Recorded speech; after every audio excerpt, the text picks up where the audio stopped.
We started up with dynamics and we did some idea regarding momentum. सही है, हमने momentum के बारे में पढ़ा था. It tells about the strength of motion और the quantity of motion. कोई चीज कितनी ताकत से मूव कर रही है और उसका अंदाजा हमें उस वक्त होता था जब वो हमसे आके हिट करती थी.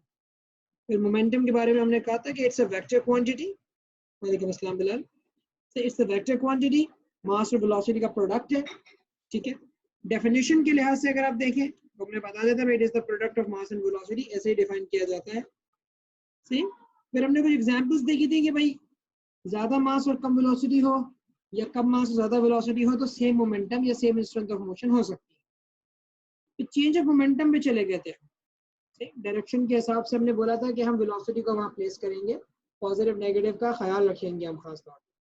तो मोमेंटम के चेंजेस निकाले थे, कॉलिजन्स की बात की थी कि इलास्टिक और इनइलास्टिक कॉलिजन्स में क्या फर्क होता है हमारे पास. ठीक है, और उसके बाद फिर हमने डिफाइन किया था फोर्स को. फोर्स का लॉजिक हमने यहाँ पेंड किया था कि rate of change of momentum was defined as force और फॉर्मूला हमारे पास आ गया था delta P over delta T. ठीक, तो जिसको हमने सिंपलीफाई करके प्रूव भी कर दिया था कि that was equal to ma, मतलब it is actually equal to force. अच्छा, फिर हमने ये बात कही थी कि the sign of change of momentum will tell the direction of force. जहां मोमेंटम का साइन चेंज हो रहा होगा उसी के थ्रू आपको फोर्स की डायरेक्शन भी मिलेगी. अच्छा, अब ये कैसे हो सकता है कि साइन ऑफ मोमेंटम के चेंज से आपको फोर्स की डायरेक्शन मिले? इसके ऊपर जरा मैं थोड़ा सा एम्फेसिस कर देता हूँ.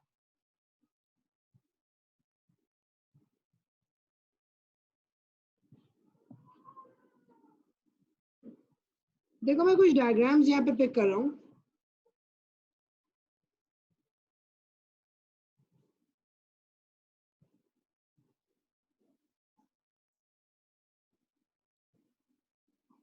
मैं इधर पेस्ट कर देता हूँ ताकि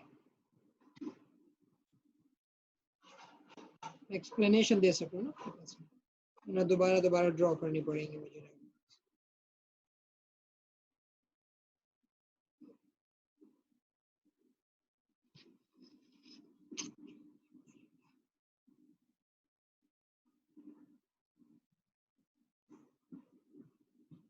अच्छा, अब देखिए मोमेंटम का चेंज लाने के लिए फोर्स की जरूरत पड़ती है एक तरह से. अब आप अगर देखो आपका ऑब्जेक्ट पहले वाले केस में 5 मीटर पर सेकंड की स्पीड से राइट साइड पे जा रहा था, सही. फिर उसने अपनी स्पीड बढ़ा के 8 मीटर पर सेकंड कर दी. तो ऑब्वियस सी बात है कि जो उसमें फोर्स लगी होगी वो राइट साइड पे ही लगी होगी, तभी तो उसने अपनी स्पीड इंक्रीज की. और हमारा मोमेंटम का चेंज भी राइट साइड पे आ रहा था. अगर आपको याद हो इस वक्त मोमेंटम का चेंज हमारा पॉजिटिव आया था, जिससे हमें इस बात को पता चला कि हमारे पास जो फोर्स लग रही है वो पॉजिटिव डायरेक्शन में. फिर इसी तरह जो हमारा सेकंड केस था उसमें वेलोसिटी कम हुई थी. वेलोसिटी कम होने का मतलब ये force must have acted in the opposite direction. और आपका चेंज इन मोमेंटम भी यहाँ पे नेगेटिव आया क्योंकि ऑब्जेक्ट जाना चाह रहा है राइट की तरफ. आप फोर्स लगाएंगे उस पर लेफ्ट डायरेक्शन के अंदर, जिसकी वजह से उसकी वेलोसिटी जो है वो ड्रॉप हो जाएगी. वो 10 मीटर पर सेकंड से गिर के वेलोसिटी 6 मीटर पर सेकंड पे पहुंच. फिर इसी तरह थर्ड केस आपके पास यहाँ आता है. सही, थर्ड केस में हमारा मोमेंटम नेगेटिव डायरेक्शन में चेंज हो रहा था और देखो वेलोसिटी नेगेटिव में बढ़ी है. इसका मतलब फोर्स आपके पास नेगेटिव डायरेक्शन में ही लग रही थी. आपका ऑब्जेक्ट जा भी लेफ्ट साइड पे रहा था और आपके ऑब्जेक्ट पे फोर्स भी लेफ्ट साइड पे लगी, जिसकी वजह से आपके ऑब्जेक्ट ने अपनी स्पीड इंक्रीज कर. और फोर्थ ऑप्शन के अंदर ऑब्जेक्ट तो लेफ्ट साइड पे जा रहा था लेकिन वेलोसिटी कम हुई. इसका मतलब ये the force must have acted on the right side ताकि उसकी वेलोसिटी को कम किया जा सके. Moving on the left but the force acts on the right hand side of motion so that its velocity can actually be reduced. जो direction आपके पास momentum के change की होती है, फोर्स उसी डायरेक्शन के अंदर हमारे पास एक्सर्ट हो रही है. अब ये चीज तो हमने बेसिकली फोर्सेस के लिहाज से डिस्कस कर ली. अब इसके अलावा there is one thing which is called impulse.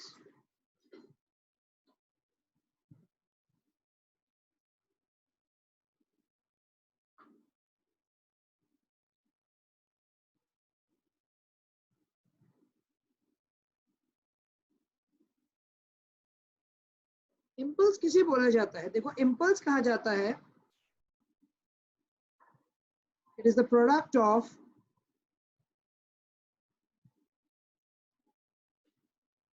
force and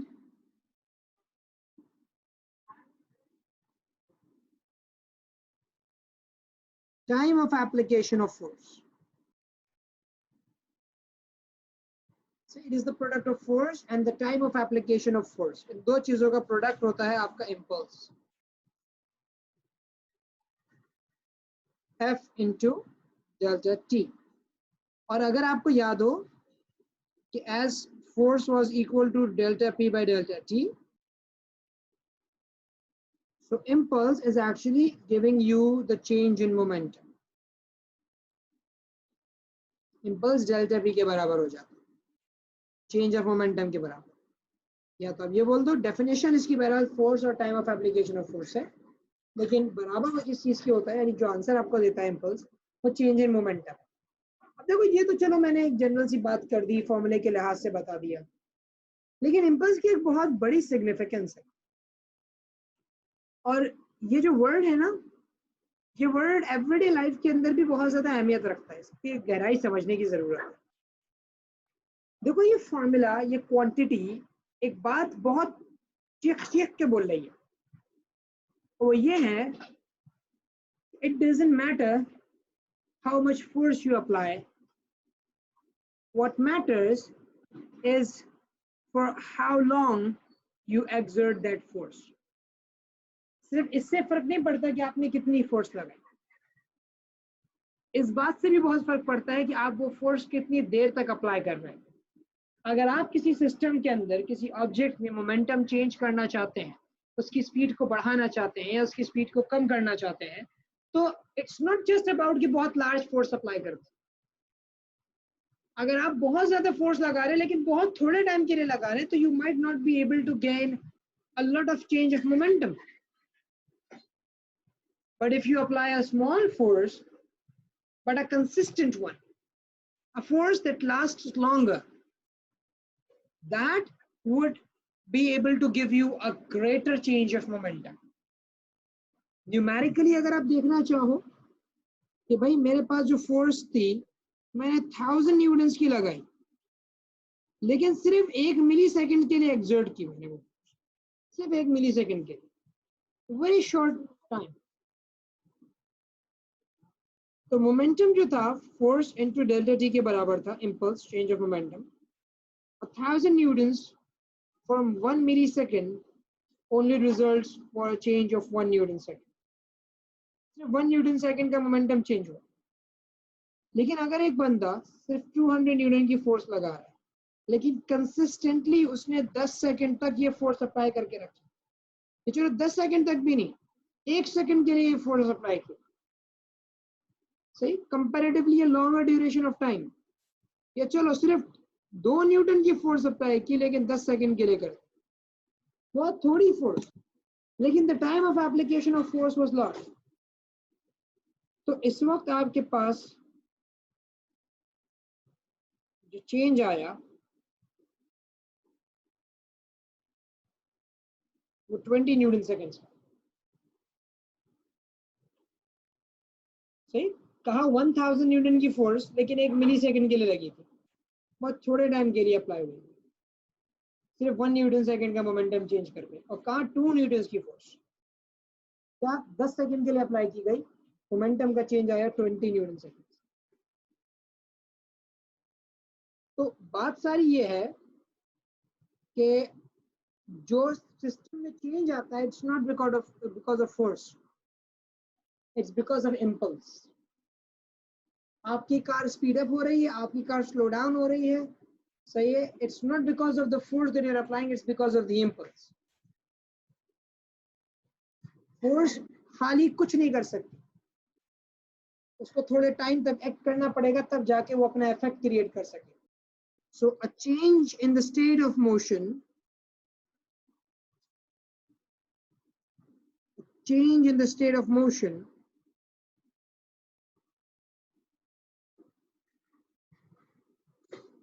is not because of force,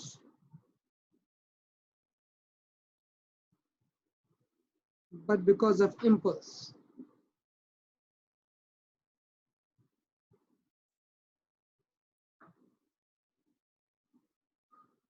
Impulse की वजह से, और यही चीज आपकी एवरीडे लाइफ में भी इंक्लूड होती है बेटा. आपने मोटिवेशनल स्पीकर्स को देखा होगा, they give this idea, they give this aim to people that it doesn't matter how, like, if you are doing something and you're making a very large effort but just for a short period of time, you might not be that much successful as compared to a person who is striving gradually, but he keeps on striving for a long duration of time. कामयाब होने के लिए सिर्फ ये जरूरी नहीं है कि बहुत सारा काम कर दो थोड़े से वक्त में कर डालो, नहीं, कंसिस्टेंसी मांगता है जिंदगी.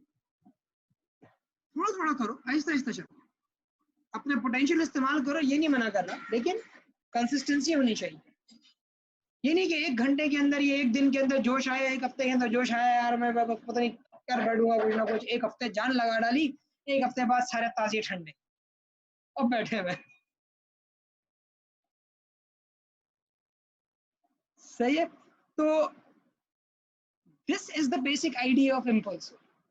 उमर जालियावाला, आप शायद जानते होंगे, उसका नाम आपने सुना होगा, one of the very famous motivational speakers of Pakistan. सही, उसका जो कंपनी है उसका नाम इम्पल्स. तो उसके पीछे उसका माइंडसेट यही था कि भाई सही है, यू मेक एफर्ट, अगर बहुत ज्यादा ओवरलोड ना करो, सही, कीप इट कूल, सही है, you make your effort but make sure it's consistent, it last long. है ना, कतरा कतरा अगर आप एक पत्थर पे डालते रहो तो उसमें भी छेद हो जाता है. या तो फिर ये है कि आपके पास एक वाटर कैनन होनी चाहिए. सही, वाटर के थ्रू भी कटिंग होती है इंडस्ट्रीज के अंदर. वाटर कैनन होती है, बहुत बारीक पानी की धार आती है, उसमें से इतनी बारीक, मतलब आपके अगर हाथ से नहीं गुजर जाए ना, वो आपके हाथ से ऊपर से आपका हाथ काट देगी पूरी. It will separate your palm from your arm. इतनी ज्यादा पावरफुल होती है.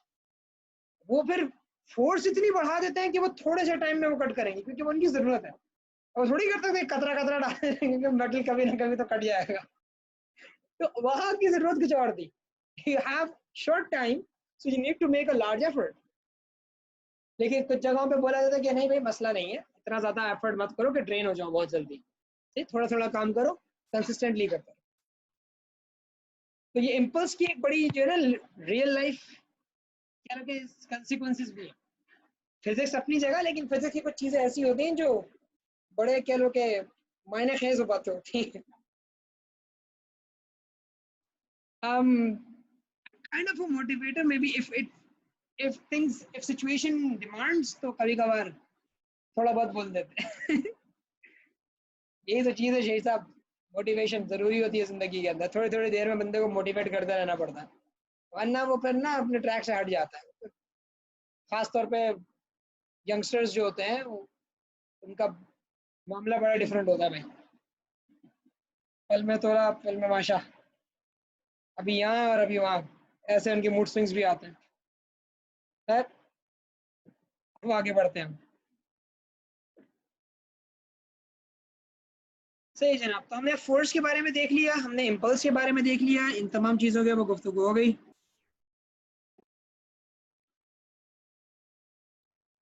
हाँ, तुम लोग को तो अभी तो सबसे बड़े मूड स्विंग्स तुम लोग अपने होते हैं. कहाँ से कहाँ भागते हो. आज ये करना है, अगले हफ्ते सोचा अब्बा यार मैं I'm planning to do this business. तो है ठीक है भाई, 2 हफ्ते बाद नहीं यार डैड, ये अबू, ये मेरा प्लान चेंज हो गया है कि I don't feel like I am gonna good for this, so मैं शिफ्ट कर रहा हूँ. चलो भाई, I am gonna be a software engineer.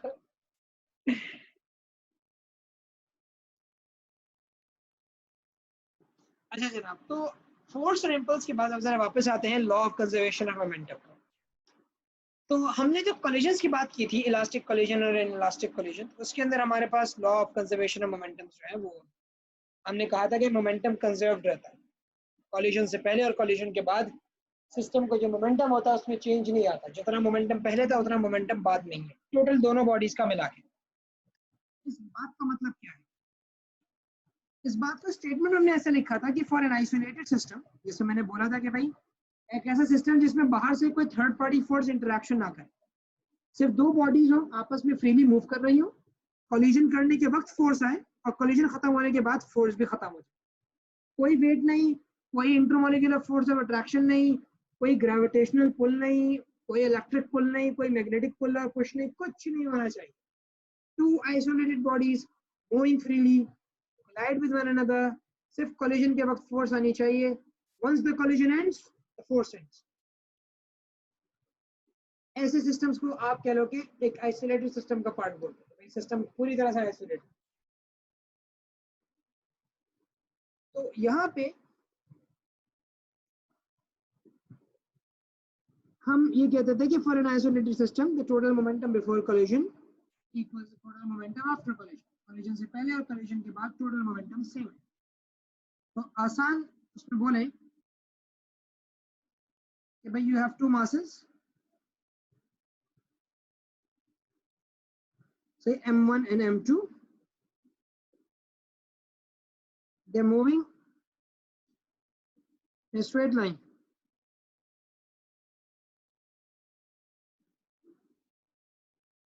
Velocity is u1 and u2. ठीक है. कोलिजन होता है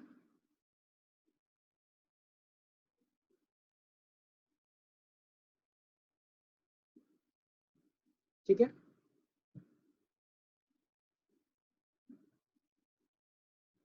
और कोलिजन के बाद they are now moving with velocities v1 and v2.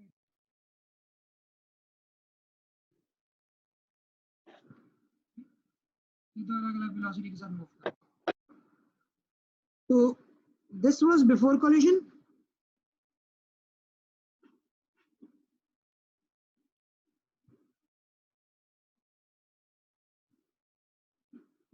And this is after collision.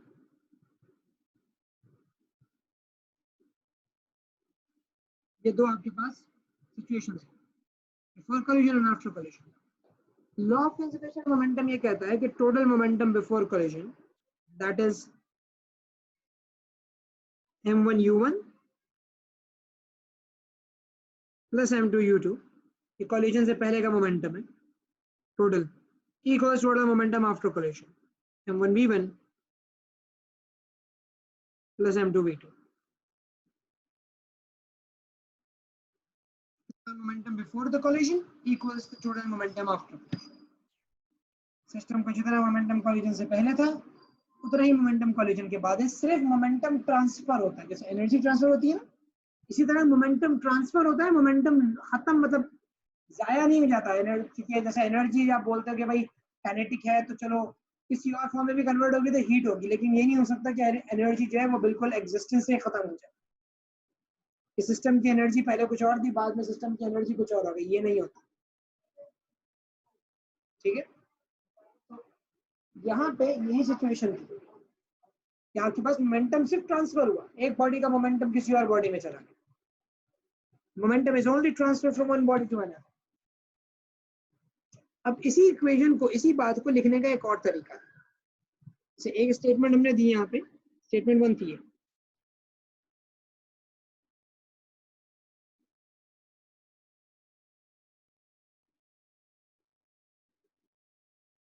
ये हमने एक स्टेटमेंट दी.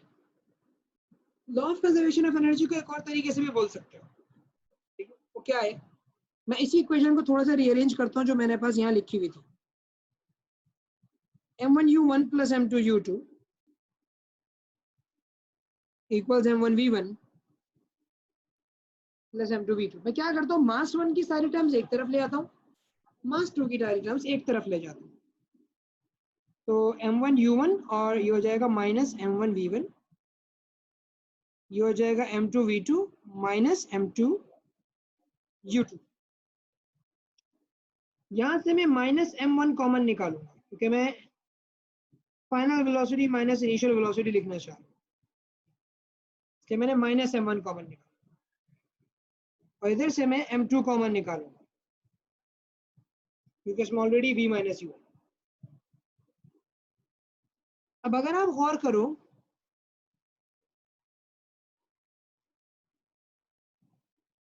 इससे एक रूट निकलेगा, लेकिन उस रूट पे जाने से पहले मैं एक बात समझाना चाह रहा हूँ कि ये m डेल्टा v जो है, एम वी माइनस यू, ये चेंज इन मोमेंटम का फॉर्मूला होता है। अगर आपको नहीं याद तो यहाँ पे आप देख सकते हैं, see mv minus mu, it's basically the change in momentum. आप चाहे तो यहाँ लिख सकते हैं कि change in momentum is m v minus u, final mass initial.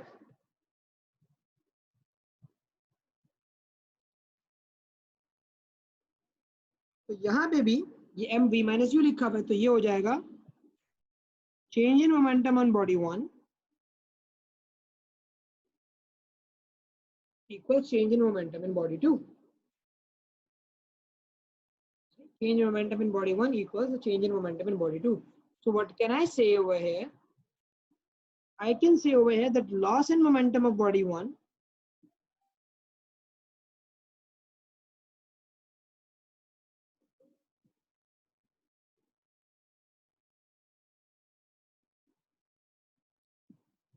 equals gain in momentum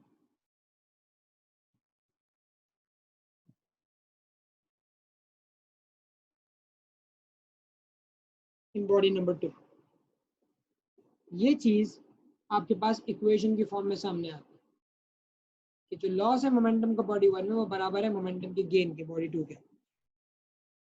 यही चीज आप स्टेटमेंट की फॉर्म में लिखते हो यहाँ पे, स्टेटमेंट नंबर 2 बना के, तो भाई for an isolated system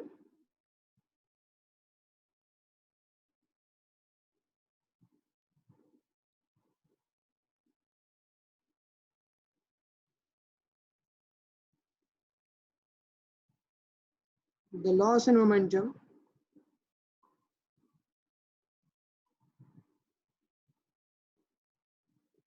body 1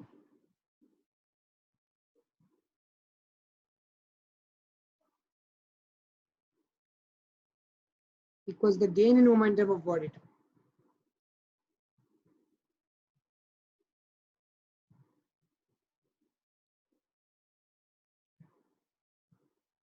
सही, जो बॉडी 1 का मोमेंटम लूज होगा वो बॉडी 2 के अंदर गेन हो जाएगा।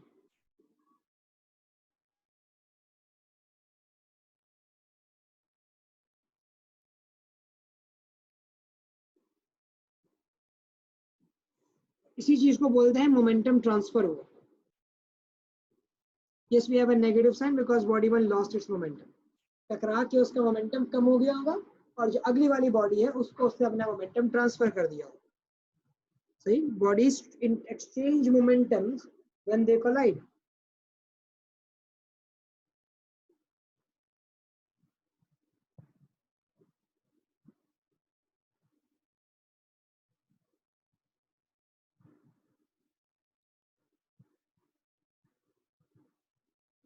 And it could be a full exchange or it could be a partial exchange as well.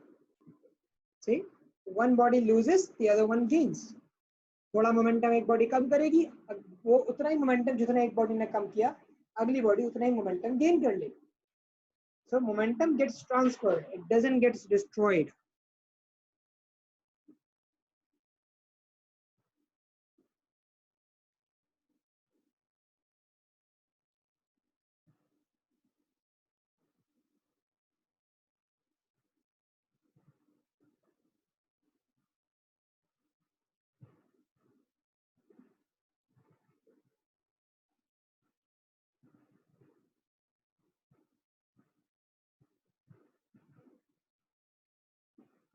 See, the momentum gets transferred to other bodies. It does not get destroyed. वो जाया नहीं होता momentum, तो transfer होता है। तो ये कुछ की वर्ड्स हैं, कुछ की स्टेटमेंट्स हैं जो आपके जहन में होनी चाहिए ताकि आप मोमेंटम की कंजर्वेशन को समझ सको। ये समझना एक तरह से एनर्जी ऐसी चीज है, जाया नहीं होगी, जिसे ट्रांसफर हो जाएगी एक बॉडी के अंदर से दूसरी बॉडी में। अब अक्सर कोई मुझे बोले कि अच्छा चले सर, आप बोल रहे हैं मोमेंटम जो है वो ट्रांसफर होता है, लूज नहीं होता, तो इसका मतलब अगर एक चीज का मोमेंटम कम हो रहा है तो कोई और कुछ ना कुछ मोमेंटम गेन कर रहा होगा। बोलूंगा बिल्कुल हाँ ऐसा है। आप मुझसे पूछ सकते हो कि सर एक बॉल है मेरे पास, मैं उसको जमीन पे रोल करता हूँ, बॉल है, मैंने उसको जमीन पे रोल किया, मैंने दे दिया उसको मोमेंटम। थोड़ी देर में वो बॉल रोल करते करते रुक जाती है। उस बॉल ने अपना मोमेंटम लूज कर दिया, तो वो गया कहाँ? किस चीज ने गेन किया उसका मोमेंटम?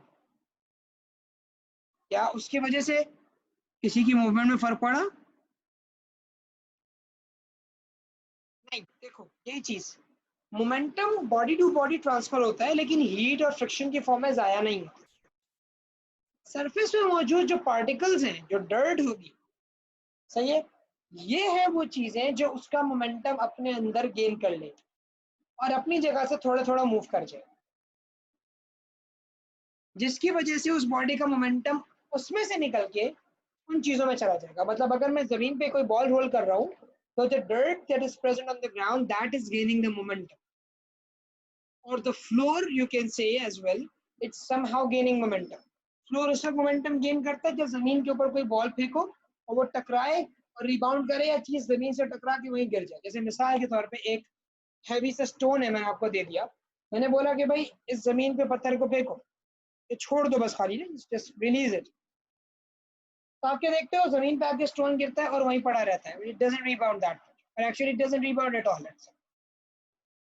तब बोलोगे सर ये तो मोमेंटम कहाँ गया? तो मोमेंटम बॉडी जो है वो जमीन के अंदर चला गया, अर्थ में चला गया मोमेंटम। आपको अंदाजा होगा अगर कहीं कोई बहुत ज्यादा हैवी चीज गिरे तो जमीन वाइब्रेट फील होती है आपको, या वॉल के ऊपर अगर आप जोर से कोई चीज मार दो तो आपको वॉल वाइब्रेट होती हुई फील होती है। वो इसलिए वाइब्रेट होती हुई फील होती है क्योंकि उस बॉडी का मोमेंटम जब वॉल में जाता है, अब वॉल का मास बहुत ज्यादा है, तो वो कोई ऐसा नहीं होता कि वॉल में मारा और वो मतलब चलते चली जा रही है ना दीवार, वो वाला मामला नहीं होता।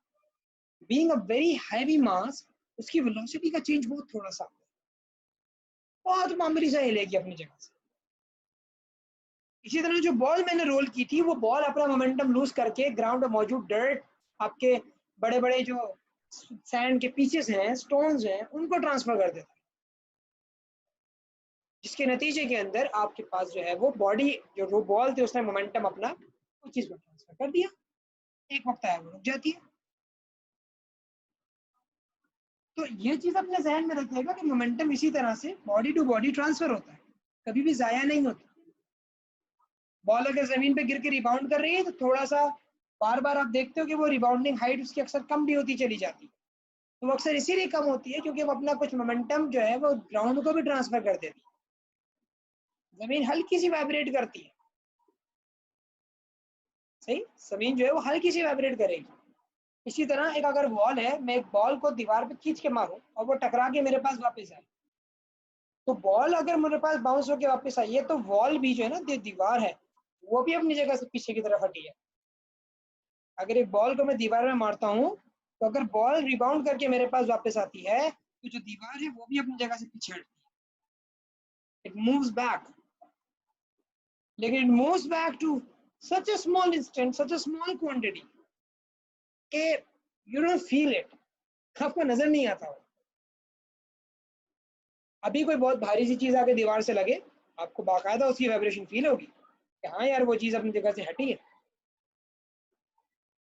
सही। तो ये कुछ बातें हैं जो समझी जाती है। एक गाड़ी खड़ी हुई हो, एक छोटा सा बच्चा आगे गाड़ी से टकरा जाए, गाड़ी नहीं हिलेगी अपनी जगह से, क्योंकि भारी से बंदा भागता हुआ आ रहा और आपकी गाड़ी से टकरा जाए, आपकी गाड़ी हिलेगी अपनी जगह।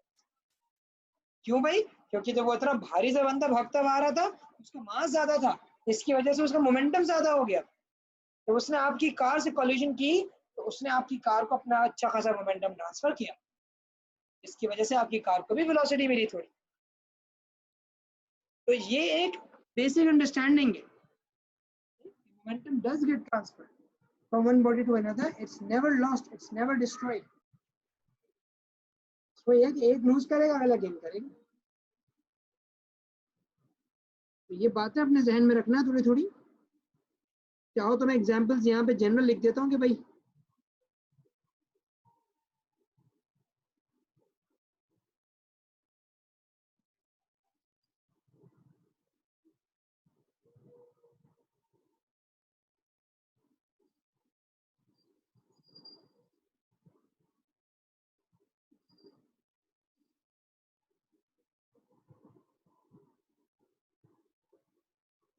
सही, सबके अंदर मोमेंटम ट्रांसफर हो रहा होगा।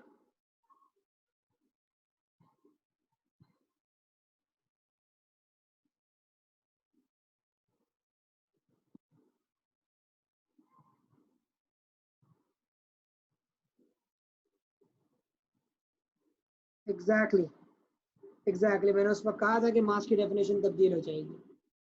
Amount of matter present in a body हम पढ़ाते हैं आपको, लेकिन अब एएस के अंदर आपको मास की डेफिनेशन कुछ और पढ़ाई जाएगी।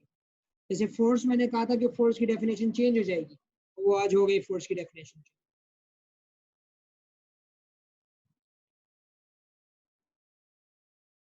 ठीक है भाई, यहाँ तक अब तक मैंने बात समझा, उसमें कोई कंफ्यूजन?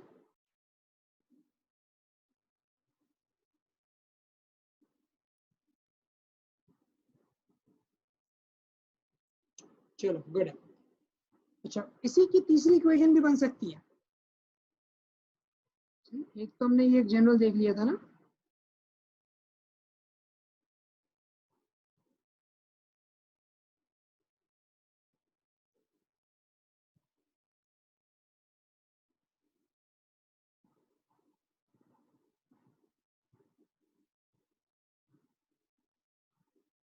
बढ़ा लो।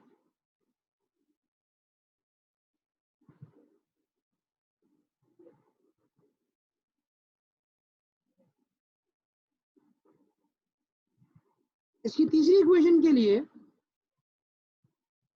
हम इसी एक्सप्रेशन का इस्तेमाल करेंगे जो हमने अब तक बना लिया। बल्कि तीसरी स्टेटमेंट से पहले एक और चीज बड़ी मजेदार, change in momentum of body 1 equals change in momentum of body 2। Momentum का चेंज किस वक्त हो रहा होता है? जब वो दोनों बॉडीज आपस में कोलिजन परफॉर्म करती हैं, राइट? तो ये लेट्स से हमारे पास दो मॉसेस हैं, M2 और M1। जिस वक्त कोलिजन था तब आपके पास मोमेंटम चेंज हो रहा था। यस अफरा, I know. Thank you for reminding. अभी नहीं, रुक जाओ, ये मुकम्मल होने के बाद छोटी सी बातें हो जाएगी। तो देखो, अगर मैं अपने फंक्शन को दोनों साइड पे टाइम से डिवाइड कर दूं, तो ये बन जाएगा -F1 इक्वल्स F2। ये चीज है बेटा न्यूटन्स थर्ड लॉ।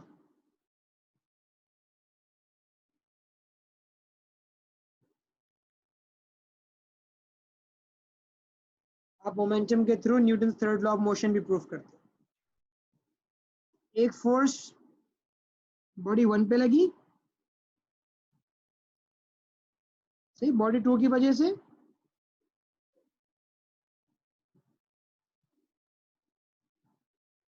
और एक फोर्स बॉडी 2 पे लगी बॉडी 1 की वजह से। कोलिजन का जब चेंज आता है, मतलब कोलिजन जब होती है, मोमेंटम जब चेंज होता है, एक लूज करता है और अगला गेन करता है, तो दोनों बॉडीज पे इक्वल और ऑपोजिट फोर्सेस लग रही होती है, जो कि according to Newton's third law valid है। तो आपका law of conservation of momentum Newton's third law भी प्रूफ करता है। तो ये चीज एग्जाम में law of conservation of momentum